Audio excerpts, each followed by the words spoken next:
Hello and welcome to this Warhammer 40k Maleceptor versus the Toxicrene.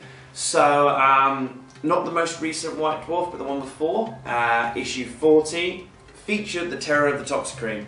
And inside here it has the rules, Toxicrene and Maleceptor. Even more recently, Games Workshop have put up on their Black Library the rules for both of these, so you can print them out without even having to buy the White Dwarf, which is nice for them to do. So I have made my model, you'll see it a little bit more closely in a second, and I've made the Maleceptor. Now I've seen a lot of videos, say Jade Productions and other blogs and stuff, saying that people feel the Toxicrene is the better one to create. Now I have said on my review that the Toxicrene visually looks a hell of a lot better than the Maleceptor. The Maleceptor kind of looks like an exocrine with a horror specs and hive guard all mixed into one. So something we've seen before, where the Toxicrene looks like a licked head on a monstrous creature with giant lash whips that makes it look awesome. But I want to have a look at the rules in more detail. Now I've read these rules out in my most recent reviews, so I want to play test it now. I'm going to go through each of the phases: movement, psychic, shooting and assault. They each can do something a little bit different than the others. There is a huge point difference. Toxicrene is 160, Maleceptor is 205. So 55 points of difference. Does that make the Maleceptor better? In my opinion, it does, because I'm also going to talk about the synergy of the other Tyranid units in your codex.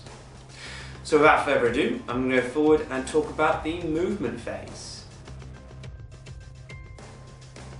So at the moment, in the movement phase, monstrous creatures can move 6 inches. Both of them can move 6 inches. They don't have outflank as standard.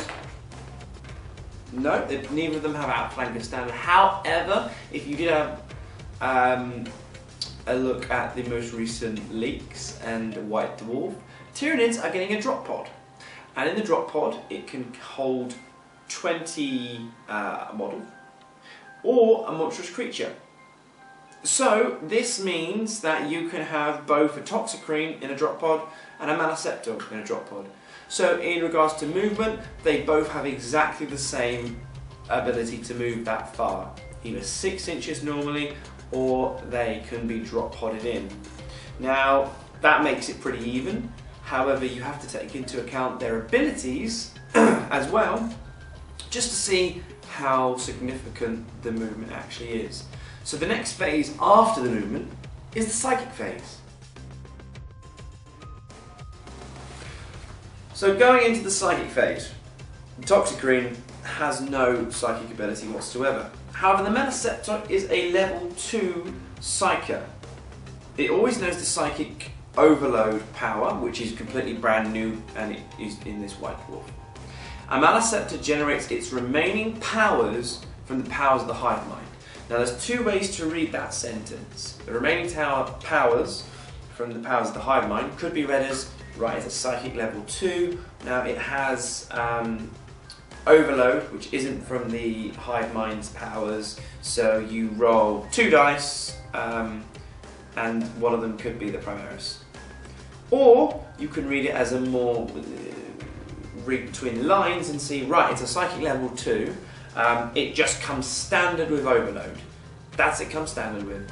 So since it's a psychic level 2, it can have the Primaris and 2 powers from the hive mind. Because psychic overload isn't a psychic power in the Tyranid Codex hive mind stuff, but it isn't one of the other ones like telekinesis, telepathy and all that, it would suggest that they might in the FAQ put overload as a power that only the Maleceptor can use, but it is a hive mind psychic power. And that's what I'm going to go with, and me and Ian have discussed this and we're both happy with doing it this way. Which would mean the Maleceptor knows overload, and you roll 2 dice for the hive mind and 1 normally. So I've got my psychic cards and I've got my dice, and we're going to do some dice rolls. So before we continue, I've built my Maleceptor doing the normal colour scheme that I do. And here are the psychic powers. So, psychic level 2, a 6 and a 3. A 3 is Onslaught, a 6 is Warp Blast and the Primaris.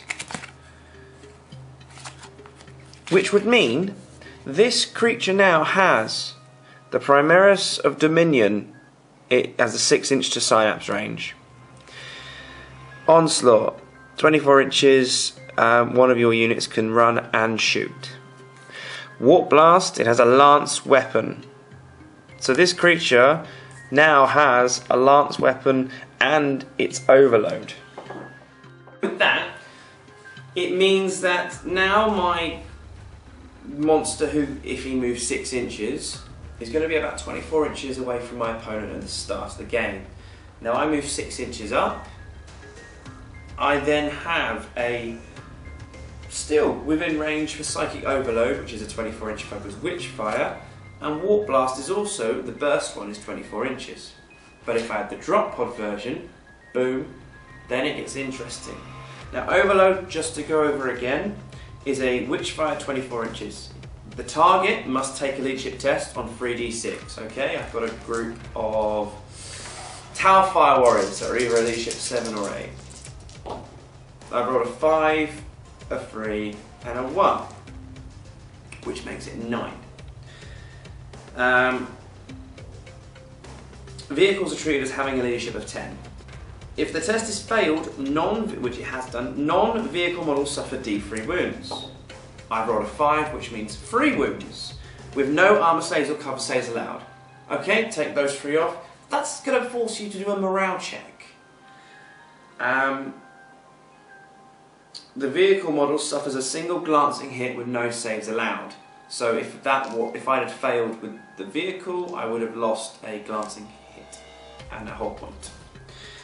The Psychic can attempt to manifest this power up to 3 times in each Psychic phases. So you have to manifest the power. Now it is a Warp Charge 2, so you're going to be using, say, 3 dice at a time.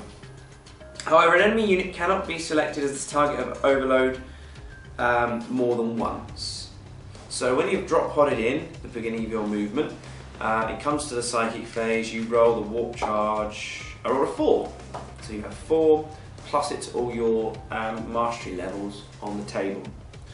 And he's in, he can attack a vehicle, maybe another vehicle, and then a unit. So you use this as a support choice. The Maleceptor is a support monstrous creature, and that's the category I would put it into. Now, I rolled a 4 for my Psychic Warp Charge.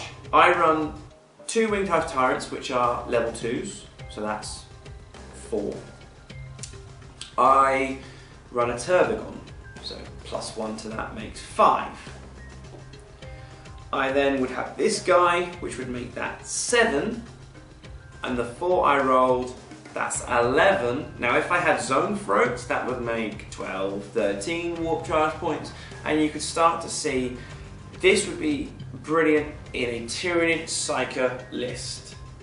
So even if I tried to manifest it on 2 dice, or 3 dice, and trying really hard to get it, you may get 1 Psychic Power off, or 2 Psychic Power off, but that's the chance of getting a whole point off, or making a unit take a morale check, which is brilliant.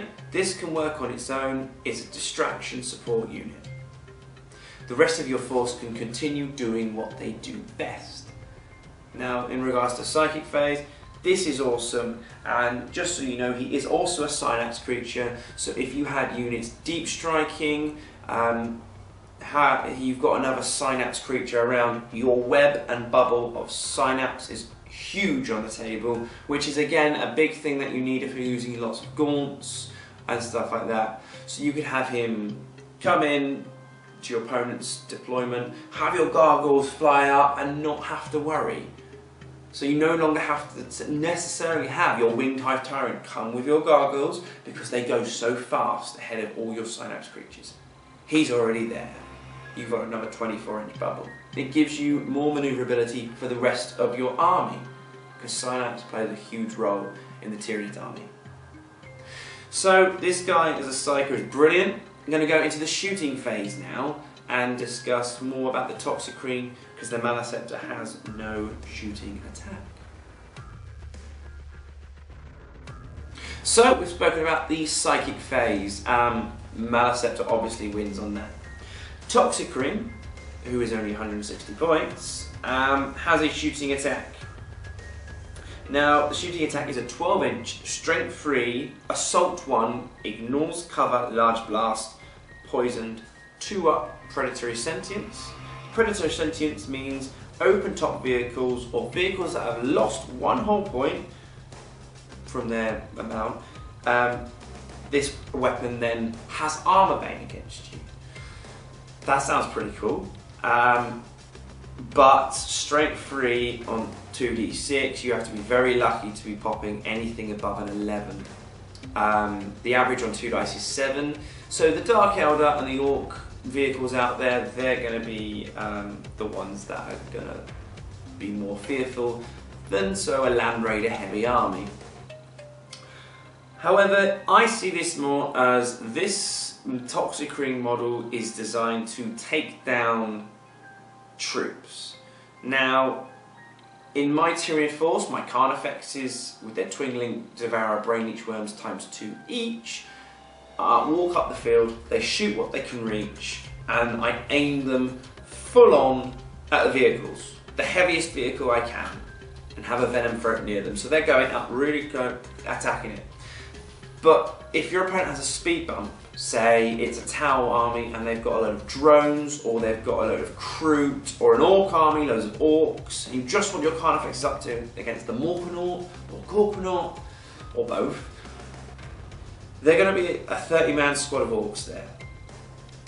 Toxicrene, this is the one to clear them out. Because in the shooting phase, your 12-inch range, even though the range isn't great, it does mean that he does have some form of offense in this phase.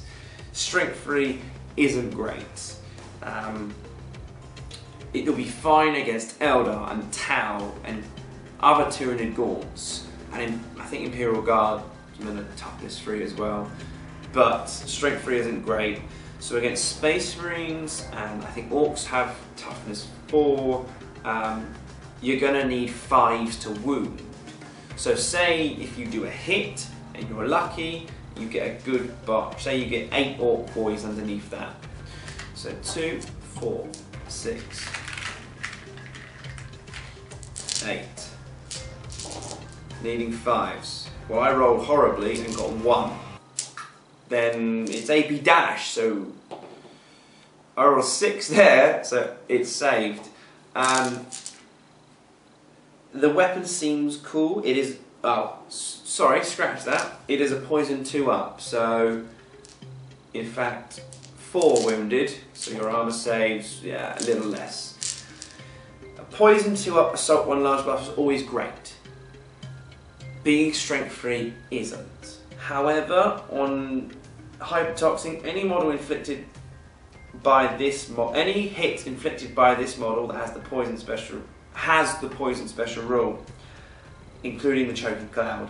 So any 6s is instant death, which is going to be great against some characters and stuff like that. But again, you're going to probably be using the Toxicrene against large infantry forces, and he's going to be a big help with your other Gaunts if you don't want to give all your Gaunts the Toxin packs, which gives them poisoned. Now if they're 3 points a model, for example, a 30-man squad of Gaunts, that's 90 points for Toxin, the poisoned rule for your Gaunts. This is only 50 points more. So you don't need to do that for your Gaunts. Keep them Gaunts nice and cheap and cheerful. Have the Toxicrene with them, just taking down infantry and letting your Carnifexes and other things that can take down vehicles do their job. So in the shooting phase, you have the ability to take down hull points off of vehicles. I would say probably open top vehicles, Dark Eldar, or stuff like that. You're not going to take down anything above a 12-up unless you are the luckiest person at rolling dice. But this is going to be brilliant against things like mobs. and lots of models which are low toughness. So the Toxicrene wins out in the shooting phase because of that. Okay, now I'm going to talk about the assault phase. But just before I do, I need to mention these guys have both got toughness 6. They are 5 wounds. They both have a 4-up save. However, they both have a 5-up save from something else. The Toxicrene has Shrouded. Just for him, it doesn't emit it like the Venom Throat, just for itself. So it always has a 5-up save in cover, in open ground. But then in cover, it does get additional bonuses. If it's behind a building, instead of a 4-up, it becomes a 2-up. However, there is a lot of weapons out there that ignores cover. So do bear that in mind. The Maleceptor has a 5-up invulnerable standard, so reliability-wise, I think the Maleceptor is more reliable. However, the Toxicrene can have a chance, if you're in cover, to have that 3-up, 2-up save from its Shrouded. Close combat though. The Toxicrene is definitely a close combat monster. He has 6 attacks, which I think is the same as a Trigon Prime, because Trigon Prime has 5 attacks standard, but it has 2 sets of Siphoning Talons, which gives it the +1. So on the charge, the Toxicrene has 7 attacks, and a Hammer of Wrath attack. It is weapon skill free, which means most of the time, most of the things out there in the world of Warhammer 40k, you're going to be needing force to hit. It is strength 5, however, it does have poison, so you are wounding on a 2-up. So the Toxicrene is going to be killing a Wraith Knight. The reason for that is it has Lash Whips. It's going to be going before the Wraith Knight and a 2-up poison. So yes, you're hitting on 4s, but then you're doing a 2-up poison attack, and it's AP 2 because it's a monstrous creature. So say I've charged the Wraith Knight. 2, 4, 6 standard, 7 for the charge. I'm needing 4s. I've hit with 4, which is average. Now I need 2s. I've done 3 wounds. That is 3 maybe invulnerable saves you have. I didn't make any of them. That's 3 wounds down from the Wraith Knight. The Wraith Knight swings back. Probably won't do all the 5 wounds to you. Next round of combat, you've just taken it down. So the Toxicrene has a chance, more of a chance so, to help you take down Wraith Knight armies. The Toxicrene in close combat, if I take the rolls I just did then, I've got generally 4 wounds minimum coming out that you're just killing, unless it's Thunderhammer, Storm Shields or something with an invulnerable save. That's 4 AP2 things that happen, and it has Hypertoxin, which means on a roll of a 6 to wound is instant death. This guy is designed to take down large mobs and then kill them in close combat as well. So if you're killing 5 in the shooting, 4 minimum in the close combat, that's essentially a lot against Orc Boys, Gaunts, things like that. The shooting effect won't be very good against Space Marines, but you just mop them up in close combat. Even if you stay for a round, which is the most tactical way to do it, you've then only got a few attacks back. What I mean by that is, you charge a unit of 10 tactical Space Marines. They do their Overwatch. Maybe they wound you, maybe they don't. You've now attacked them in close combat. 6 of your attacks are AP2 on a 2-up, which is brilliant. It is strength 5, won't be doing things again, won't be hurting vehicles really, but this isn't what the Toxicrene is designed for. That's your Carnifexes. This is your troop killer. So say you take down 4 Space Marines and for some reason your opponent doesn't run away. That's brilliant, because in the next turn you're then attacking them again in their turn. So you're essentially wiping out a Space Marine squad in the span of a turn. and then you carry on and do what you can do. So the Toxicrene is a great supporting slash offensive unit there to smash troops. Now I think this is better than the horror specs, completely better than the horror specs. However, this has a 4-up save. You can't forget the 4-up save. So AP4 hits is going to hurt it. And a 4-up save isn't hugely survivable. If I grab 4 dice right now and I say, I'm taking my armor saves, I roll a 2, 2, 2, I've got Yahtzee. 2, 2, 2, 2. That's 4 wounds gone. Statistically, on a 4-up, you're going to be failing half. Remember that, failing half the wounds. So it does need some support. Again, both of these monstrous creatures do with a 4-up armor save. Assault-wise, the Toxicrene is a beast. Maleceptor though, weapon skill is only 3, but it has a stroke 6. So 9 times out of 10 it is going to be wounding on 2s, but something with toughness 8, like the Wraith Lords and the Wraith Knights, not going to be so great. Assault 3. And initiative 3. So standard kind of monstrous creature attacks, standard monstrous creature initiative, but you do get AP2, so dropping it in, you are going to have that chance to take down a few wounds if someone charges you. But again, the Maleceptor is your support unit, not designed to go into close combat. If it does, it will help the unit it is charging with, but it's not going to win overall in close combat. So the Toxicrene does win on that respect.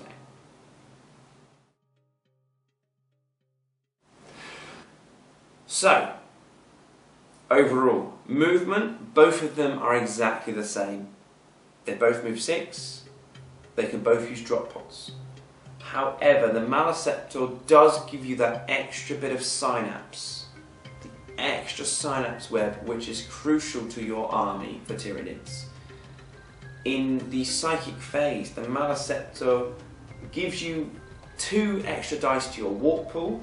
It has the ability to either, depending how you read the rules, give you 1 or 2 of the hive mind powers, as well as overload, which again is a power designed to just do pop shots at things around it, maybe cause things to fall back, maybe take a whole point off that land raider. That's quite devastating, and you just want to do that before your Carnifexes get in there. In the shooting phase, the Toxicrene has a large blast, which is strength 3, which isn't going to hugely do a lot to vehicles. It has a 2-up against troops, so it is going to be killing a lot, but it is AP dash. So your opponent is probably going to be making his Space Marine saves, even making his Aspect Warrior saves for the Eldar. But those with a 5-up and a 6-up still get armor saves. That's the only problem I have with it. It has instant death for its shooting attack, it has instant death for its close combat.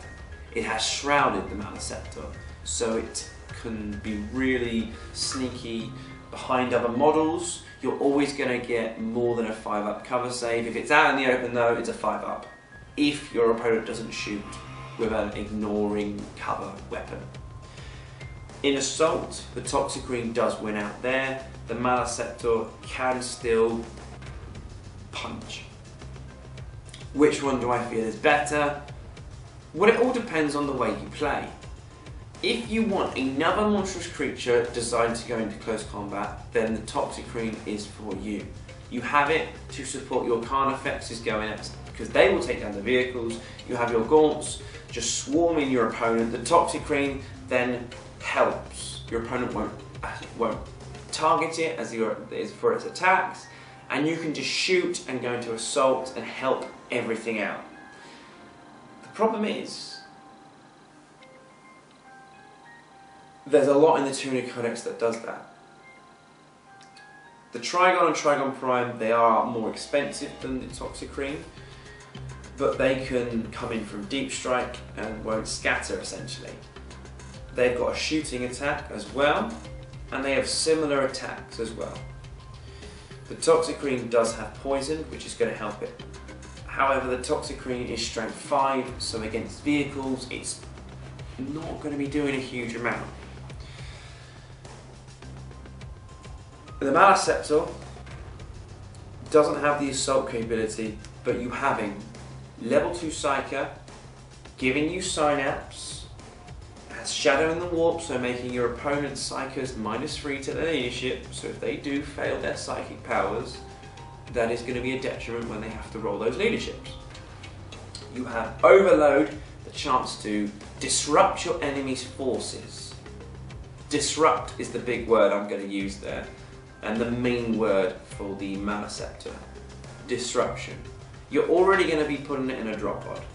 You come in, your opponent's going to be like, right, this is a monstrous creature. What has it got? Oh, a 4-up, no problem.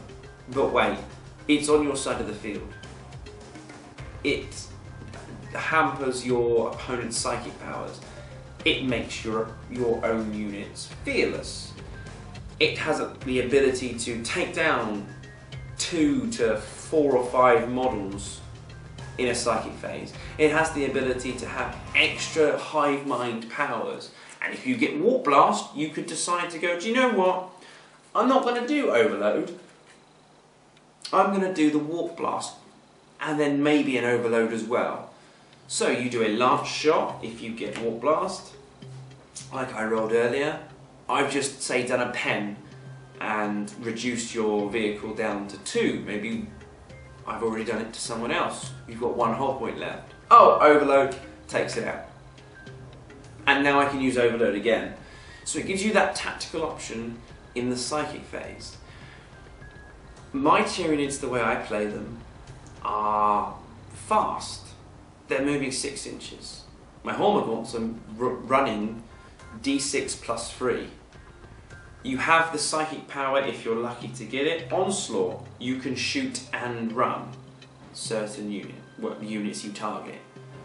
You have jump infantry models. You have models that can deep strike. Psychic phase, Tyranids have huge advantages. Lots of models are psychic mastery level 1. Most, I think the average is level 2. Soon there's going to be a Zone Throat model, which is an upgrade to be like the Doom and Malantai, but not the Doom and Malantai. So more psychic creatures. So following this trend, Tyranids have lots of Psychers, so you can move up your force. Your opponent's thinking, right, there are 200 models coming my way of gaunts and monstrous creatures. Now there's a monstrous creature here. If you had a Hive Tyrant with the upgrade which gives a troops choice outflank, there's a Tervagon on this side. So I am completely swarmed. It's the psychic phase now. Oh, hampered me. They've moved up a little bit more, and now they've hampered me a little bit on this side as well. Then it's the shooting phase. Oh, there are Carnifexes with Tinlink Devourer Brainage Worm, strength 6, re-rolling, 36 attacks. The Winged Hive Tyrants have this as well. This is how I normally play it. We've got from the back Biovores shooting normal troops. You could have a Tyrannifex with Rupture Cannon, 2-shot, strength 10. The assault phase. Tyranids are going to swarm your opponent and just devour them. Toxicrene would be the one doing that, moving up with your force. I like to play Disruption. I have my, say if I have a 2,000 point army, I have 1,500 points designed to move up the field.